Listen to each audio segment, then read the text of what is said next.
Stephen Mancuso, Director of Collections for the Tupelo Automobile Museum. Standing here with 1936 Alvis. It's when I mentioned before about the process of kind of getting things together. A lot of times, it's kind of like sausage. You never want to see how it's made. When I walked in my first day, I was handed 2 file cabinets full of paper and around 12,000 documents altogether, which I have effectively read twice at least. Some of them many more times than that. But we had titles that some had been transferred, most had not. And when you're looking at titles from a car that was purchased originally in 1936, first of all, the file actually had quite a bit of information on this particular car. But we had essentially titles for 4 different Alvises, where we actually only have 3.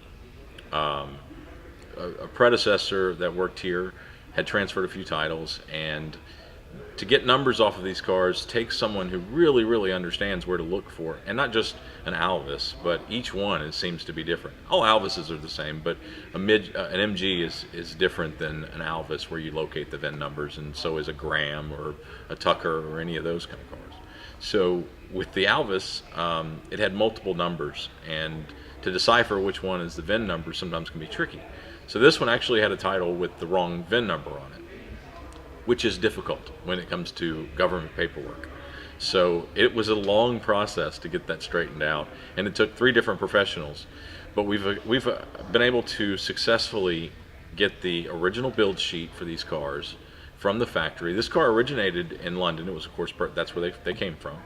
Purchased in London, then went directly to Ireland, then went to Scotland, and really bounced around Europe a good bit before it landed here in the 1960s.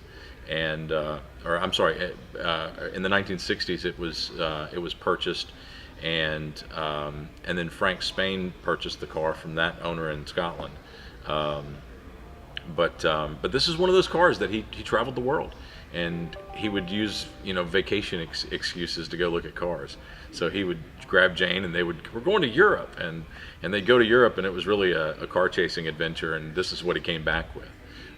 So yeah, it was really fun to see and read through the files and find some of that. But I've now transferred titles on about 160 of our 174 cars, and it's been a difficult process. The people down at the title office hopefully love me and have certainly gotten to know me. We've gotten to know each other. I can go over there and I can answer a lot of title questions at this point, and know where all the candy drawers are, and have nicknames for everybody in the office. So it's certainly been a process. It's certainly a learning experience, and it's not always easy. And the process of transitioning a large collection like this to an auction setting is so interesting that there's a TV show being made about it, because it was that unique and that intriguing that you go through someone who had a collection for 60 years, 30 years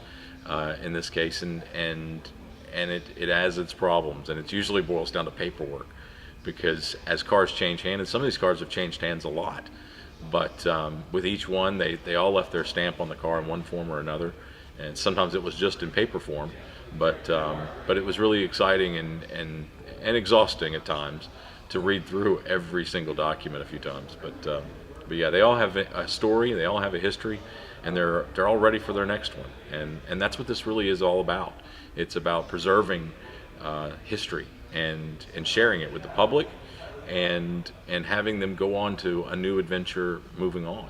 A lot of these cars would have been hacked up years ago when Graham, I'm sitting across from a Graham here, and you don't hardly find those cars that haven't been customized. So it's really an exciting thing to see them as they were when they were purchased new, and that's what we did here. We preserved these cars. Jane certainly had a huge hand in that, in keeping her husband's legacy alive by preserving these cars for the future owners. And that's really all we do here with any of our stuff, is we just kind of hang on to it for the next one, and we take good care of it, and we try to leave things a little bit better than they were, and that's what we've tried to do here.